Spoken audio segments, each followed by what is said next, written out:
Good morning students. Last class में हम लोग चैप्टर नंबर 2 सॉल्यूशन के बारे में डिस्कस कर रहे थे। तो आज हम एक नया टॉपिक पढ़ेंगे, दैट इज वाष्प दाब। अगला जो हमारा टॉपिक है वो है वाष्प दाब की वाष्प दाब क्या होता है। ठीक है, वाष्प दाब को अंग्रेजी में कहते हैं बेटा वेपर प्रेशर। वेपर प्रेशर वाष्प दाब क्या होता है। ठीक है, तो इसको सुनना और इसे समझने की कोशिश करना। देखो बेटा, ये मेरे पास क्या है, बीकर है। मान लीजिए एक बीकर है, इस बीकर के अंदर मैंने क्या ले रखा है, वाटर। इस बीकर के अंदर मैंने वाटर ले रखा है और वाटर मैंने इसके अंदर लिया 100 ml वाटर लिया। अब इसको मैं सपोज कीजिएगा मैं गर्म करता हूँ, तो गर्म करता हूँ तो गर्म करने के बाद इस जल का क्या होगा, वाष्पीकरण।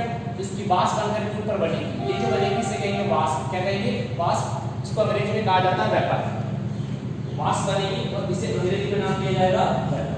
ठीक है, अब देखिए करना क्या है इसकी वाष्प बनने। अब मैं कुछ अलग कंडीशन कर रहा हूँ। अलग कंडीशन मैंने क्या किया कि सपोज कीजिए ये मेरे पास एक बीकर है। इस बीकर के अंदर मैंने क्या लिया, इस बीकर के अंदर मैंने लिया 100 ml मैंने वाटर लिया। इसमें 100 ml मैंने वाटर लिया और 100 ml वाटर लेने के बाद मैंने क्या किया, इसके ऊपर है इसको मैंने कवर कर दिया। इसको कवर कर दिया मैंने, इसको है इसके ऊपर कुछ लगा दिया। लगने के बाद क्या हुआ, मैंने इसकी वाष्प को गर्म किया। तो गर्म करने के बाद इसमें यहाँ एक प्रोसेस हो रहा है, दैट इज वाष्पीकरण। यहाँ सिर्फ और सिर्फ एक ही प्रोसेस है, वो है वाष्पीकरण। यहाँ पर देखो इसकी वाष्प बनेगी, लेकिन इसके ऊपर किससे क्या लगेगा, प्रेशर। क्या लगेगा, प्रेशर। प्रेशर लगने के बाद इसका संघनन हो जाएगा। क्या हो जाएगा, संघनन। तो यहाँ पर एक प्रोसेस तो होगा संघनन और एक यहाँ पर क्या होगा, वाष्पीकरण। तो संघनन और वाष्पीकरण में यहाँ पर क्या, वाष्पीकरण, संघनन और वाष्पीकरण होगा। तो संघनन और वाष्पीकरण में यहाँ पर साम्यावस्था स्थापित हो जाएगी। कहने का मतलब ये है कि एक बीकर के अंदर अपने 100 ml वाटर लिया और इसमें गर्म किया। गर्म करने में इसकी वाष्प बनी। वाष्प बनने के बाद इसका वाष्पीकरण हो गया। तो वाष्पीकरण हो गया तो इसका मतलब इसकी वाष्प जो है ना जो ऊपर चली जाएगी। अब मैंने कंडीशन क्या करी है, इसी बीकर के ऊपर मैंने क्या किया, कवर लगा दिया, ढक्कन लगा दिया। ढक्कन लगाने के बाद मैंने इसे गर्म किया। तो गर्म करने के बाद इसकी वाष्प बनेगी और वाष्प बनेगी तो इसे वाष्पीकरण कहेंगे। परंतु मैंने इसके ऊपर ढक्कन लगा दिया तो अब क्या हो जाएगा, इसका ये वाष्प में जो दाब लगने के कारण क्या होगा, द्रव अवस्था में बदलेगी। तो यहाँ पर साम्य स्थापित हो जाएगा। यहाँ पर क्या स्थापित हो जाएगा, साम्य। साम्य किस किस में स्थापित हो जाएगा, यहाँ पर जो यहाँ पर साम्य स्थापित होगा वो किसमें होगा, वाष्पन में। वाष्पन और संघनन में साम्य स्थापित हो जाएगा। साम्य स्थापित, संघनन और वाष्पन और संघनन, वाष्पन और संघनन में साम्य स्थापित हो जाएगा। इसी को साम्य स्थापित हो जाएगा। तो साम्य अवस्था में इस वाष्प के द्वारा जो दाब डाला जाता है उसी को कहते हैं वाष्प दाब। क्या कहेंगे, वाष्प दाब। तो वाष्प दाब की परिभाषा अगर अपन को लिखनी हो कि वाष्प दाब क्या होता है, तो वाष्प दाब की परिभाषा अपन क्या लिखेंगे, एक निश्चित तापमान पर, निश्चित तापमान पर, निश्चित तापमान पर किसी निश्चित तापमान पर साम्य अवस्था में, निश्चित तापमान पर साम्य अवस्था में किसी द्रव की वाष्प के द्वारा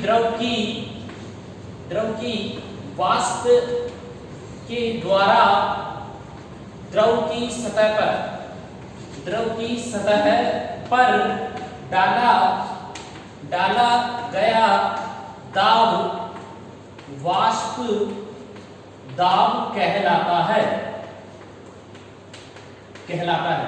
तो वाष्प दाब की परिभाषा क्या हो गई, साम्य अवस्था में, निश्चित तापमान पर साम्य अवस्था में किसी द्रव की, निश्चित तापमान पर साम्य अवस्था में किसी द्रव की वाष्प के द्वारा द्रव की सतह पर डाला गया दाब वाष्प दाब कहलाता है।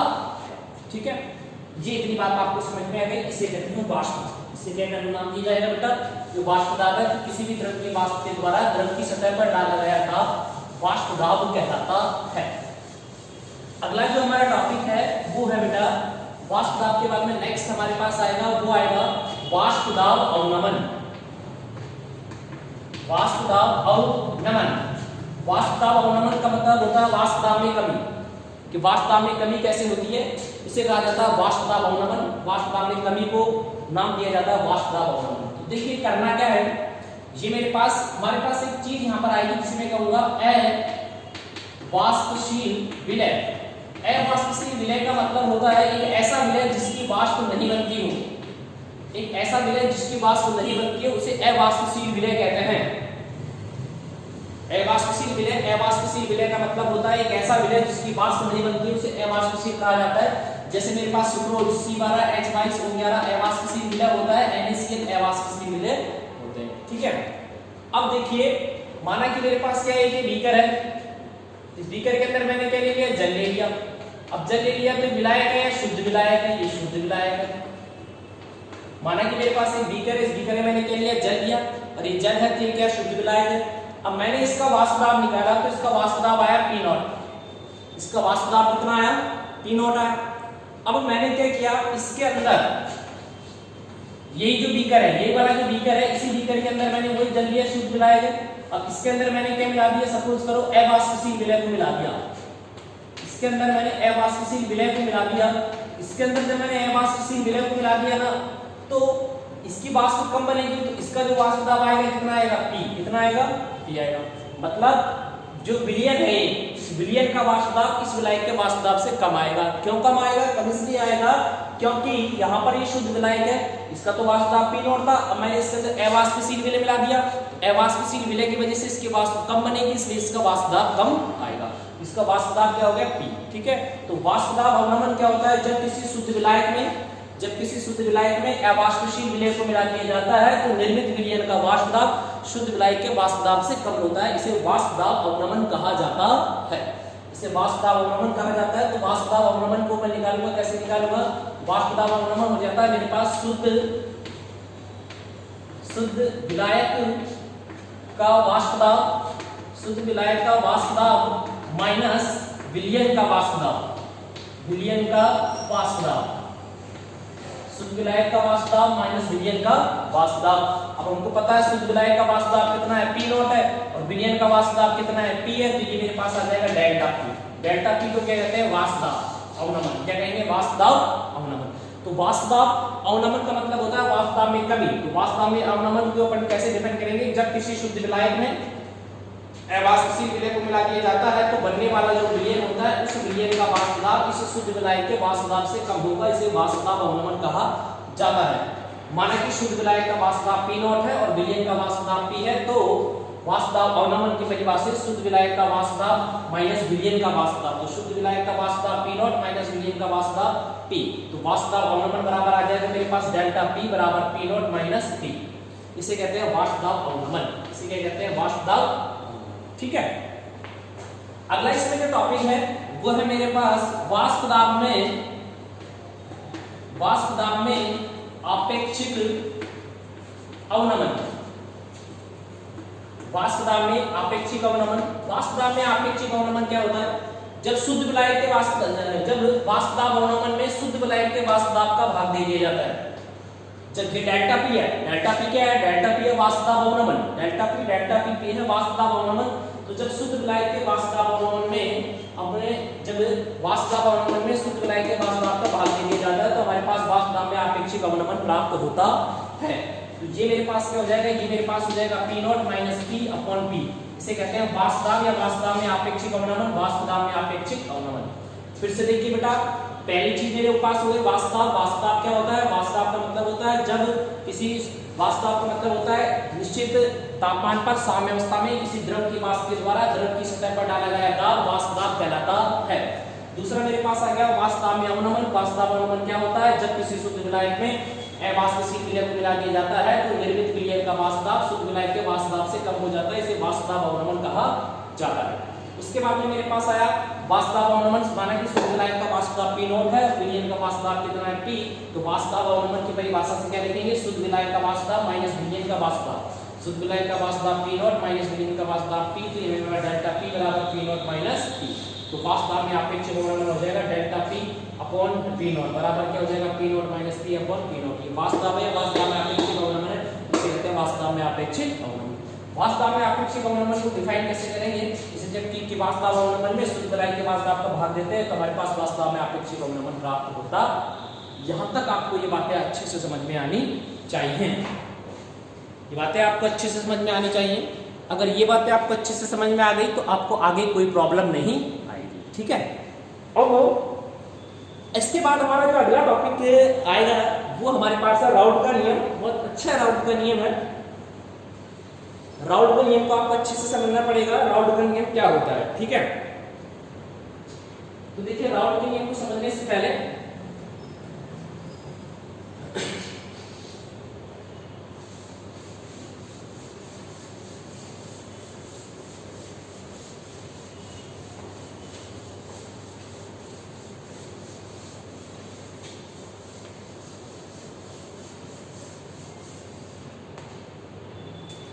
अगला है राउट का नियम। राउट का नियम, अगला है राउट का नियम। देखो राउट का नियम क्या होता है, सुनिए। राउट के नियम की दो स्थितियां होती हैं। स्थिति नंबर पहली, स्थिति नंबर पहली है जब विलय वाष्पशील हो।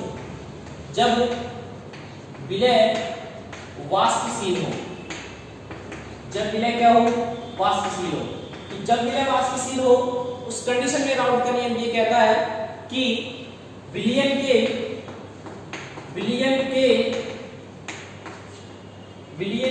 किसी अवयव का आंशिक वाष्प दाब उसके मोल अंश के समानुपाती होता है। ये कौन कहता है, ये कहता है राउट। राउट का नियम ये कहता है पहली कंडीशन में जब विलय वाष्पशील हो उस समय ये कहता है कि विलयन के किसी अवयव का आंशिक वाष्प दाब उसके मोल अंश के समानुपाती होता है। ऐसा राउट कहता है कि विलयन के किसी अवयव का मोल अंश उसके मोल अंश के समानुपाती होता। ठीक है, अब आपको करना क्या है, करना यह है आपके पास मान लीजिए कि दो बीकर है। एक बीकर तो आपके पास ये है और एक बीकर आपके पास ये है।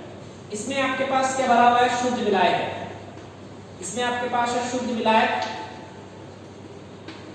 और इसमें आपके पास क्या है, शुद्ध विलय है। ये तो शुद्ध विलायक है और ये शुद्ध विलय है। शुद्ध विलायक है तो इस शुद्ध विलायक का वाष्प दाब मेरे पास आया P0A और ये विलय है तो इसका वाष्प दाब मेरे पास आया P0B। इसके जो मोल अंश है मेरे पास XA है और इसके मोल अंश है मेरे पास XB है। इन दोनों को मैंने मिक्स किया तो इन दोनों को मिक्स करने के बाद मेरे पास क्या बन गया, विलयन। मेरे पास क्या बन गया, विलयन बन गया। अब ये जो विलयन बना था इस विलयन में दोनों के इसका आंशिक वाष्प दाब तो Pa आया और इसका आंशिक दाब क्या आया, Pb। समझ में ये आया कि माना कि दो अवयव हैं, एक तो शुद्ध विलायक है और एक शुद्ध विलय है। शुद्ध विलायक का वाष्प दाब P0A है और इसका P0B है। इसका जो मोल अंश है वो XA है और इसका मोल अंश क्या है, XB है। जब दोनों को मिक्स किया तो मिक्स करने के बाद मेरे पास क्या बन गया, विलयन। इस विलयन में इसका जो वाष्प दाब आएगा वो तो आएगा Pa और इसका जो वाष्प दाब आएगा Pb। ये इसके आंशिक वाष्प दाब है, ये इसके आंशिक वाष्प दाब है। अब अपन लिखते हैं राउट के नियम से। इससे राउट के नियम से, तो राउट के नियम से क्या होता है, तो राउट के नियम से देखिए, राउट के नियम से पहले अवयव के लिए, किसके लिए, पहले अवयव के लिए। तो राउट के नियम से पहले अवयव के लिए क्या आएगा, पहला अवयव कौन सा है, ये। तो इसके लिए आएगा कि आंशिक वाष्प दाब जो होता है, आंशिक वाष्प दाब जो होता है वो समानुपाती होता है मोल अंश के। ठीक है, अब यहाँ पर मेरे पास आ जाएगा ये Pa, समानुपाती के चिन्ह हटाएंगे तो मेरे पास आ जाएगा P0A और ये XA। This is equation number first. ये मेरे पास हो गया समीकरण नंबर फर्स्ट पहले अवयव के लिए। ठीक है, इसी प्रकार दूसरे अवयव के लिए, इसी प्रकार दूसरे अवयव के लिए क्या आएगा मेरे पास, दूसरे अवयव के लिए मेरे पास आएगा Pb समानुपाती होता है XB के। तो ये मेरे पास आ जाएगा Pb बराबर आ जाएगा P0B और ये XB। This is equation number second, ये समीकरण नंबर सेकंड आ गया। अब मैं निकाल रहा हूं, ये तो पहले अवयव के लिए, दूसरे अवयव के लिए। अब अपन लिखेंगे विलयन के लिए। किसके लिए, विलयन के लिए। तो विलयन के लिए क्या होता है, विलयन के लिए होता है P बराबर होता है Pa plus Pb। Pa plus Pb, this is equation number third. Equation number third आ गया, Pa प्लस Pb। अब Pa की वैल्यू मेरे पास क्या है, P0A X और Pb की वैल्यू क्या है मेरे पास, P0B और XB। तो इन वैल्यूज को यहाँ पर रखेंगे तो ये मेरे पास आ जाएगा P0A XA प्लस ये मेरे पास आएगा P0B और ये XB। ठीक है, ये मेरे पास आएगा P कुल है, ये P टोटल है, P टोटल है या P कुल इसको मान सकते हैं। ठीक है, अब हमको पता है यदि XA प्लस XB बराबर कितना होता है, 1। XA प्लस XB बराबर 1 होता है तो यहाँ से मैं XA की वैल्यू निकाल लेता हूँ। तो XA बराबर 1 माइनस XB हो जाएगा। भाई XA की वैल्यू निकालनी है तो ये क्या हो जाएगा, ये इधर चले जाएगा तो ये माइनस हो जाएगा तो 1 माइनस XB हो गया।